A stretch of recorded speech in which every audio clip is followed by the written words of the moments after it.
The way she looked at him should have been a reason to have her removed. In a world where men lower their heads and seasoned soldiers tremble at the sound of his lighter, the new waitress was a glitch in Choi Tae-sung's perfect machine.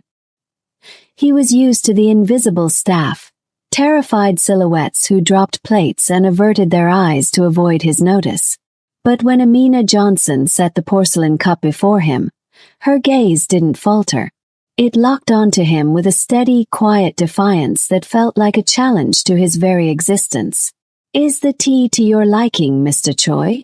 Her voice was steady, lacking the frantic quiver he had come to expect from everyone in Seoul. He didn't answer immediately.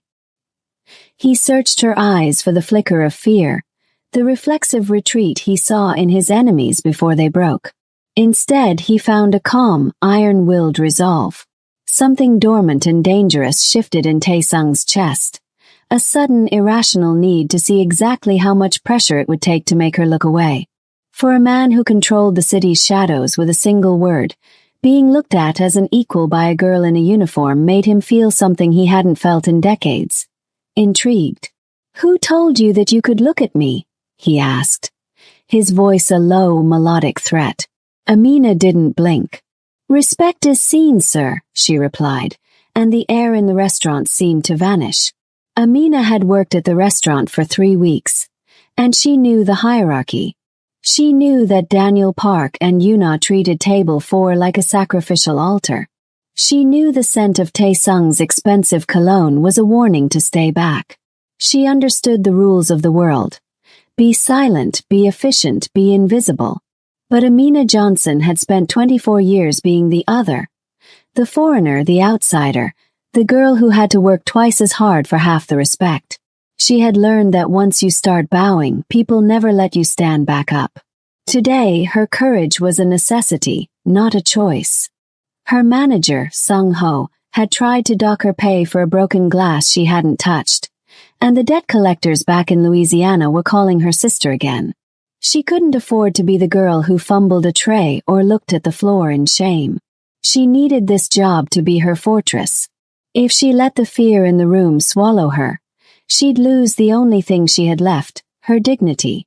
She had smoothed her apron, tucked a stray lock of hair into her bun, and walked toward the most dangerous man in South Korea because the rent was due.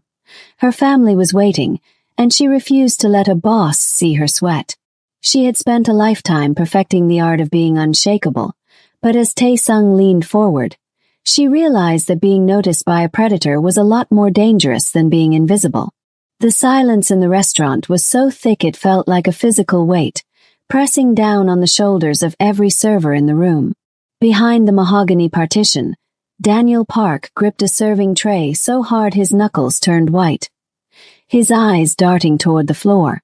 Yuna had suddenly found a reason to reorganize a perfectly straight row of wine glasses, her breath coming in shallow hitches. To them, Table 4 wasn't just a piece of furniture. It was a storm front, and Choi Tae-sung was the lightning. Amina felt the heat of their collective panic, but she didn't let it infect her.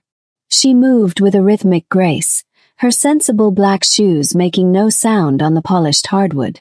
As she reached the table, the air temperature seemed to drop. Tae-sung sat perfectly still, a man carved from obsidian and tailored silk. He didn't look up as she placed the hand-carved stone coaster down, followed by the delicate porcelain cup of steaming omija tea. The golden rule of the restaurant was simple: serve the shadow, never the man.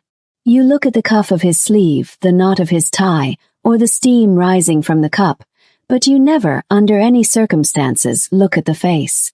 Amina ignored it. As she finished the pour, she didn't retreat into the shadows like the others. She stood her ground, her hands moving to her back in a formal clasp, and waited. When Tae-sung finally lifted his head, expecting the crown of a bowed head or the sight of a trembling chin, he was met with the deep, steady brown of Amina's eyes. For a heartbeat, the world stopped. In the background, a glass slipped from Yuna's hand, shattering against the tile with a sound like a gunshot. No one moved to clean it. Every eye was fixed on the standoff.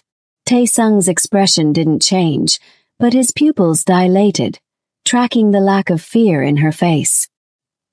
He had spent his life navigating rooms where people either wanted to kill him or were terrified he would kill them. Amina looked at him as if he were simply a man who had ordered tea. "Your tea, sir," she said, the words low and melodic. Taesung leaned back, the leather of his chair creaking, a sound that seemed to echo in the dead-quiet room. His iron-controlled gaze narrowed, searching for the crack in her armor, the hidden tremor that would betray her. He found nothing but a resolute, professional dignity. "You're new," he observed. It wasn't a question. It was an indictment. 3 weeks, Mr. Choi, she replied. She didn't answer this time, and the omission felt like a spark hitting dry tinder. He picked up the cup, the steam curling around his sharp features, but his eyes never left hers. Around them, the restaurant's hierarchy began to crumble. The power dynamic that had kept the staff in a state of subservient paralysis for years had been punctured by a single look. Taesung took a slow sip. His gaze locked on Amina, signaling to everyone in the room that the invisible girl was now the only thing in the world he intended to see. In the days that followed, the atmosphere at the restaurant shifted from a cold chill to a static charge that hummed whenever the front doors opened. Choi Taesung did not merely return. He established a residency. Every evening at precisely 7 o'clock, he occupied the same table in Amina's section, a silent sentinel in a perfectly tailored charcoal suit. He didn't bring associates, and he didn't bring weapons, at least none that were visible. He brought only his presence, which acted like a spotlight that followed Amina's every move. The other staff watched from the periphery, whispering in the kitchen like frightened birds. But for Amina, the pressure didn't come from the mafia boss. It came from Sung-ho, the floor manager whose ego had been bruised by Amina's sudden importance. Sung-ho was a man who thrived on the smallness of others, and seeing Taesung's eyes fixated on the new waitress made him venomous. Table 6 asked for more water 3 minutes ago, Amina. Are you on a lunch break? Sung-ho's voice was a low hiss near her ear as she reached for a fresh linen. He didn't wait for her to answer, his hand darting out to snatch the cloth from her grip. You think because a man like that looks at you, you are special? To him, you are just a curiosity. To me, you are a slow waitress who is replaceable. From his table, Taesung watched the interaction. He didn't move a muscle, his hand wrapped around a glass of neat whiskey, but his gaze was predatory. He saw the way Sung-ho crowded Amina's personal space, the way his finger jabbed toward her chest to emphasize a point, and the way Amina's jaw tightened as she forced herself to remain professional. He saw her swallow her pride, not out of fear of Sung-ho, but out of the desperate need to keep the small plastic card in her pocket, the one that allowed her to send money back to Louisiana. Later that night, as the dinner rush peaked, Sung-ho intentionally tripped the pace. He redirected the busboys away from Amina's tables, leaving her to clear heavy trays while balancing new orders. When a drop of sauce splashed onto the white tablecloth of an adjacent table, Sung-ho was there in an instant. Incompetent, Sung-ho barked, loud enough for the surrounding patrons to turn. Clean it. On your knees if you have to. Just get it off my floor. Mina froze. The hum of the restaurant died. She looked at the floor, then at the cloth in her hand, the weight of her immigrant struggle pressing against her ribs like a physical ache. She began to lower herself, the art of invisibility her only remaining shield. But before her knee could touch the wood, the sound of a chair scraping against the floor cut through the room like a blade. Sung stood up. He didn't look at the mess, and he didn't look at Amina. He turned his unreadable, iron-cold gaze toward Sung-ho. The manager's face went from a triumphant red to a sickly, translucent white in a matter of seconds. Taesung didn't say a word. He simply set his glass down on the table with a finality that signaled the end of the manager's authority. In that silence, Amina realized she was no longer being watched. She was being guarded. The humid Seoul night clung to Amina like a second skin as she stepped out of the restaurant's service entrance. Her shift had ended an hour late, and the weight of Sung-ho's harassment felt like lead in her shoes. She adjusted the strap of her bag, her mind already calculating the exchange rate for the money she needed to wire to Louisiana. She was so focused on the math of survival that she didn't notice the black sedan idling at the mouth of the alley, its headlights extinguished. A shadow detached itself from the brickwork. Then another. Amina Johnson, a voice rasped, speaking English with a thick, jagged accent. It was Park, a mid-level enforcer for the predatory lending ring that had tracked her family's debt across an ocean. He was a man who smelled of stale cigarettes and cheap cologne. His presence a violent stain on the quiet street. Your sister says the well is dry. We think you're just hiding the bucket. Amina's heart hammered against her ribs, but she didn't scream. She had learned early that screaming only gave men like Park more satisfaction. I told you I get paid on Friday. You'll have the interest then. Friday is too long, Park sneered, stepping into the dim yellow glow of a street lamp. He reached out, his thick fingers aiming for the strap of her bag. Amina flinched, her back hitting the cold brick of the alleyway. She was alone, thousands of miles from home, cornered by a ghost from her past. She braced for the impact, for the familiar rough handling of a world that didn't care about her dignity. But the blow never came. Instead, the sound of a car door closing echoed through the alley. Not the sedan, but a heavy, armored door. Two men appeared from the darkness behind Park. They didn't look like street thugs. They looked like shadows in suits, moving with a synchronized, lethal efficiency that made Park's aggression look like a child's tantrum. One of them, a man Amina recognized as Tae-sung's personal driver, stepped into the light. He didn't say a word to Amina. He didn't even look at her. He simply caught Park's wrist in a grip that made the loan shark's face turn a bruised shade of purple. You are standing in the wrong place, the driver said. His voice a low, terrifying hum. Park's bravado vanished instantly. He knew these suits. He knew the crest on their lapels. I didn't know she was under the dragon's shadow. I was just. You were leaving, the driver interrupted. In seconds, the alley was empty. The loan sharks scrambled into their sedan and tore away, leaving Amina trembling against the wall. The driver turned to her then, his face an unreadable mask of professional courtesy. He opened the rear door of a waiting black limousine, revealing the dim, amber-lit interior. Inside, shrouded in the scent of bergamot and expensive whiskey, sat Choi Tae-sung. He didn't offer a hand, and he didn't offer an apology. He simply looked at her, his dark eyes reflecting the neon lights of the city. Amina realized with a jolt of terror that the invisible life she had fought so hard to maintain was gone. She wasn't being hunted by the dark anymore. She had been claimed by it. The heavy door of the limousine clicked shut, sealing out the damp Seoul night and replacing it with a hum of climate-controlled silence.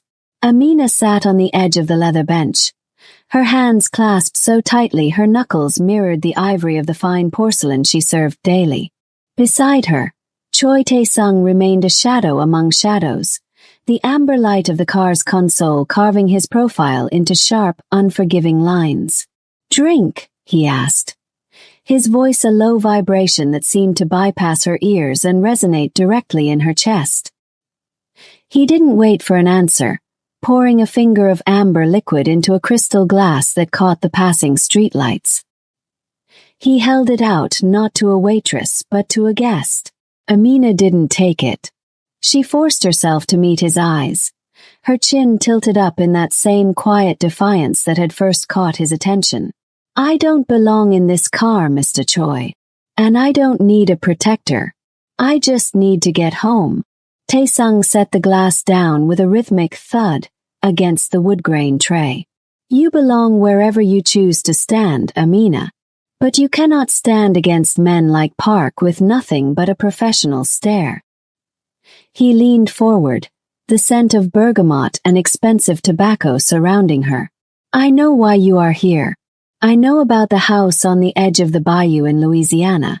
I know about the sister who is trying to keep your mother's medical bills from drowning the family, and the loan you took from the wrong people to get your visa. The blood drained from Amina's face. The invisibility she had cultivated for 24 years felt like a threadbare sheet being ripped away. To have her secrets spoken aloud in the back of a car in South Korea by a man who moved mountains with a whisper was more terrifying than the loan sharks had ever been. How do you know that? She whispered, her voice finally betraying a flicker of the fear he had been searching for. Because I make it my business to know the value of everything in my sight, Tae-sung replied. He didn't look triumphant. He looked almost weary, like a king burdened by the weight of his own surveillance. You have been sending 70% of your paycheck home. You have been eating 1 meal a day to ensure your sister has enough for the pharmacy. You are a woman of immense discipline, Amina, but you are fighting a war with a kitchen knife.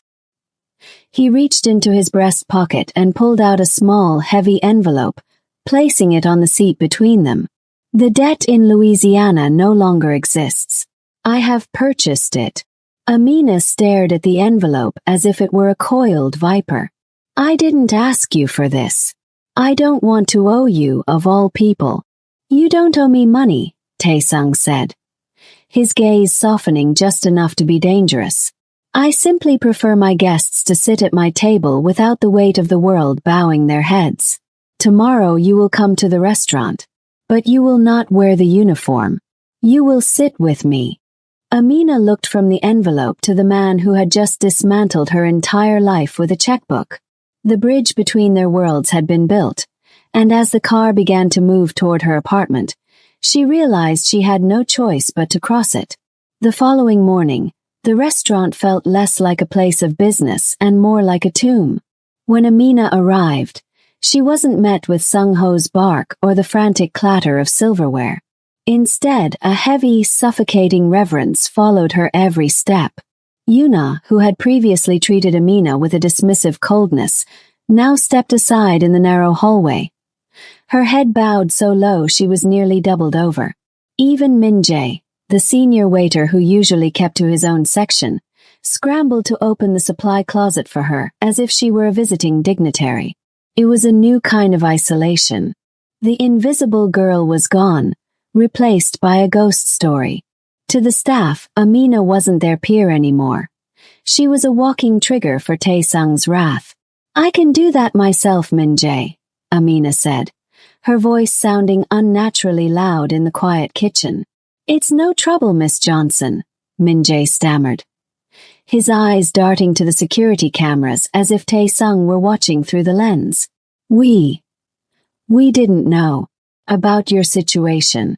We hope you can forgive the previous, misunderstandings. Amina felt a chill that had nothing to do with the walk-in freezer. This was the collateral damage of Tae-sung's shadow. By solving her debt, he had stripped her of her normalcy. She was no longer a worker. She was a liability draped in silk. The shift in the room's gravity reached a breaking point an hour before the dinner service began.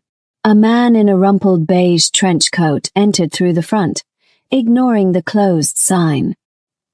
He didn't have the polished lethality of Tae-sung's men. He had the tired, sharp-eyed look of the law.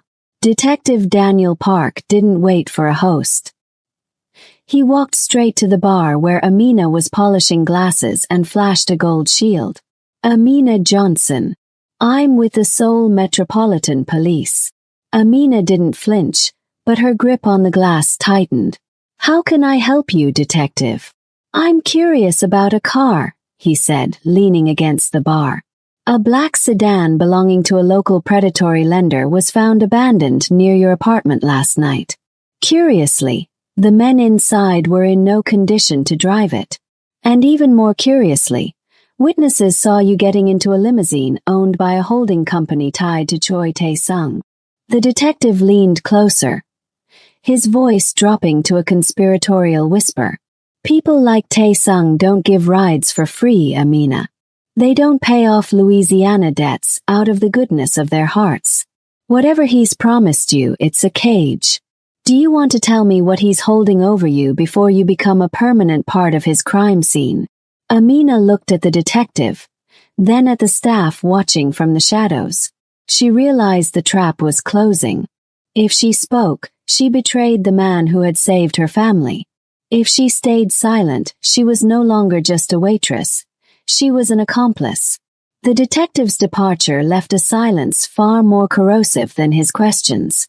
Amina stood behind the bar, the weight of the crystal glass in her hand feeling like a shard of ice.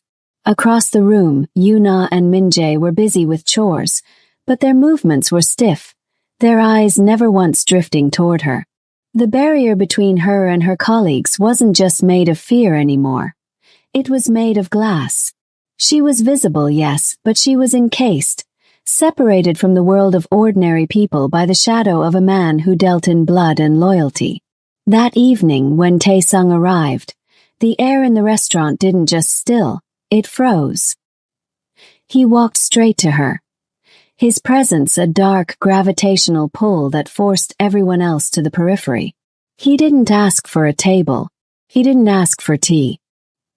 He simply stood before her, his unreadable eyes scanning her face for the damage the detective might have left behind.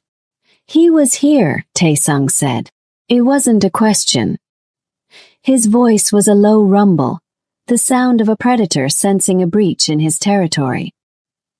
He thinks I'm a victim or an accomplice, Amina replied, her voice barely a whisper. She looked past him, seeing the way the other waiters drifted into the kitchen, leaving them in a vacuum of silence. Is that what I am now? A case file.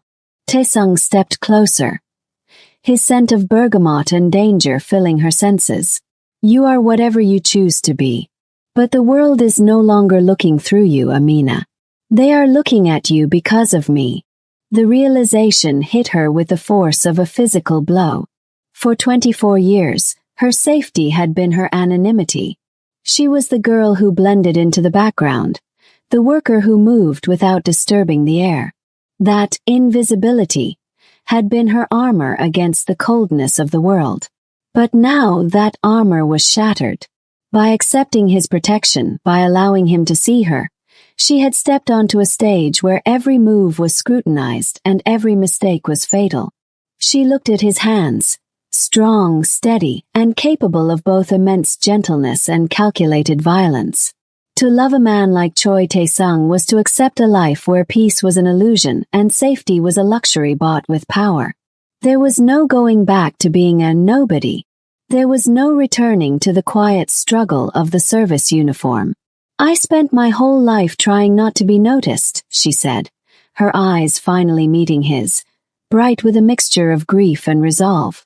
And I spent mine making sure no one dared to look twice, Tae-sung countered, his hand hovering near hers but not touching, giving her the space to choose. Amina looked at the glass partition of the restaurant's front window, seeing her reflection overlaid against the neon lights of Seoul. She was no longer a shadow. She was a woman standing in the center of a storm, and the only person holding the wind back was the man who had caused it. The safety of being a nobody was gone, traded for a dangerous, dazzling light. The shift in the city's underworld was subtle at first, like the hush before a landslide. Tae-sung's rivals, the Lee Syndicate, had spent decades looking for a crack in his ironclad perimeter, searching for a vice or a lapse in judgment. They found it not in a ledger or a betrayal, but in a black and white waitress uniform. Amina was leaving her morning shift when the silence of the street turned predatory. It happened in the span of 3 heartbeats. The screech of tires, the heavy scent of burning rubber, and the cold press of a gun barrel against her temple. She didn't scream. As the van sped away, her only thought was of the teacup she had left on the counter. Half finished, a mundane piece of a life that was now officially over. In his high-rise office, Tae-sung stared at his phone. The image sent by the Lee syndicate was grainy but clear. Amina tied to a wooden chair in a warehouse that smelled of salt and rot. The message was simple: relinquish the Incheon shipping docks by midnight, or the girl becomes a ghost. Sir, if you give up the docks, the other families will see it as a bloodless surrender, his lieutenant whispered, his voice tight with alarm. Your reputation, everything we built, it will look like a house of cards. They'll all come for us if they think a single woman is your weakness. Tae-sung didn't move. He stood by the floor-to-ceiling window, the lights of Seoul shimmering like cold diamonds below. He knew the rules of the game. In his world, a leader's heart was a target, and he had spent 15 years pretending he didn't have one. To choose Amina was to invite a war. To choose the empire was to preserve his legacy. He thought of the way she had looked him in the eye when everyone else looked at the floor. He thought of her quiet defiance, a strength that didn't require a gun or a title. My reputation is built on the fact that I take what I want, Tae-sung said. His voice a low, terrifying vibration that made the glass of the window shiver. And I want her alive. But the docks. Burn the docks, Tae-sung interrupted, turning around with eyes that promised an era of fire. Let them have the wood and the concrete. They think they found my weakness, but they've actually found the only thing left in this world I'm willing to kill for. Tell the Lee syndicate I'm coming for her. And tell them to pray. He had spent a lifetime building an empire, but as he reached for his coat, he realized that a kingdom without the person who truly sees you is just a very expensive cage. The choice wasn't between power and love. It was between being a king of shadows or a man who finally stepped into the light. The aftermath of the rescue had left Amina's apartment feeling smaller than usual, the air still vibrating with the echoes of sirens and the metallic scent of adrenaline. She sat on her worn sofa, her hands wrapped around a mug of tea that had long since gone cold. The silence of the room was interrupted by a soft, rhythmic knock, not the aggressive pounding of the debt collectors or the authoritative rap of the police, but a tentative sound that felt almost human. When she opened the door, she didn't find the dragon of Seoul flanked by men in suits. Choi Tae-sung stood in the dim hallway alone. His tie was gone, the top buttons of his white shirt undone, and a dark bruise was beginning to bloom along his jawline, a physical receipt for the violence he had endured to bring her home. For the first time, the iron-controlled mask had slipped, revealing a man who looked profoundly tired. "May I come in?" he asked, his voice lacking its usual melodic threat. Amina stepped aside, watching as he navigated her modest living space. He looked out of place among the mismatched furniture and the framed photos of her family in Louisiana, a titan of industry and blood standing in a room that smelled of lavender and old books. He didn't sit. He turned to her, his eyes searching hers with a vulnerability that made her breath hitch. "The docks are gone," he said quietly, "and the men who took you. They will never be a threat again. But I didn't come here to talk about the war." "Then why are you here, Tae-sung?" Amina asked, her voice steady despite the chaos in her heart. "You've dismantled your reputation for a waitress. You've put a target on your back that won't go away." Tae-sung took a step toward her, crossing the invisible line she had drawn between their worlds. "I am here because I realized that the empire I built was just a louder way of being invisible. I was surrounded by people who feared me, but no one saw me. Not until you." He reached out, his fingers grazing the back of her hand, a gesture that was a question rather than a command. "I am stepping down. I've started the process of moving my assets into legitimate holdings. Logistics, real estate, things that don't require late-night phone calls or blood on the pavement." Amina looked at him, seeing the sincerity in the way his shoulders finally dropped. "You're giving it all up." "I'm giving up the darkness," he corrected. "I want a life where I can sit at your table and not have to worry about which way the door opens. I want a future that isn't built on fear." He looked around her small apartment, then back at her. "It will take time. It won't be easy. But I want to build something honest. With you." Amina realized then that the negotiated peace wasn't about territories or rivals. It was about two people laying down their armor.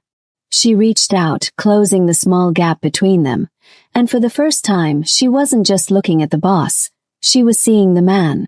The golden light of a Seoul sunset spilled through the floor-to-ceiling windows of the restaurant, casting a warm glow over the polished mahogany and the vibrant green of the tropical plants that now decorated the space. The air no longer carried the sharp, metallic tang of fear. Instead, it smelled of jasmine tea, savory bulgogi, and the comforting scent of home. Amina walked through the dining room, her stride confident and rhythmic. She wasn't wearing the black and white service uniform anymore. Instead, she wore a tailored silk blazer that complemented the deep radiance of her skin. As she passed the bar, Yuna looked up, not with a bowed head of terror, but with a genuine bright smile. Even Min-jae, now the head captain of the floor, gave her a respectful nod of shared success. This was no longer a place of rigid discipline and cold shadows. It was Amina's vision brought to life, a bridge between cultures where every worker was seen and every guest was welcomed. At table 4, the seat was already occupied. Taesung sat in his usual spot, but the man who had once been carved from obsidian now looked relaxed. His iron-controlled presence softened by a peace that had taken years to cultivate. He wasn't looking at a ledger or a phone. He was watching Amina with a pride so profound it was visible to everyone in the room. He had kept his promise. The dragon had stepped into the light, transitioning his vast resources into the very logistics company that now helped Amina's restaurant group expand across the city. Amina reached the table and, out of habit, set a porcelain cup of omija tea before him. She didn't stand behind his back. She sat down in the chair opposite him, the chair that had once been reserved for terrified associates and doomed rivals. "The expansion in Busan is finalized," she said, her voice rich with the satisfaction of a woman who had built her own empire. Taesung reached across the table, his hand covering hers. His grip was steady, no longer a claim of ownership, but a gesture of partnership. "I never doubted you," he whispered. "You were the only person in this city brave enough to look at me, Amina. It's only right that the city now looks at you." In the background, the soft murmur of laughter and the clinking of silverware filled the room. The restaurant was full, and for the first time in its history, the staff weren't holding their breath. They were thriving. Amina looked around at the world they had built together, a world where she was no longer the invisible girl hiding a bruise or a debt. She was a woman who was loved, respected, and finally truly home. "You're late for dinner," she teased, her eyes sparkling with a light that had nothing to do with the sunset. Taesung smiled, a rare, genuine expression that reached his eyes. "I'm exactly where I'm supposed to be." In the heart of a city that once made her feel like a shadow, Amina Johnson Choi had become the sun. And as they sat together, two worlds finally fused into one. She realized that the greatest power wasn't in being feared, but in being seen.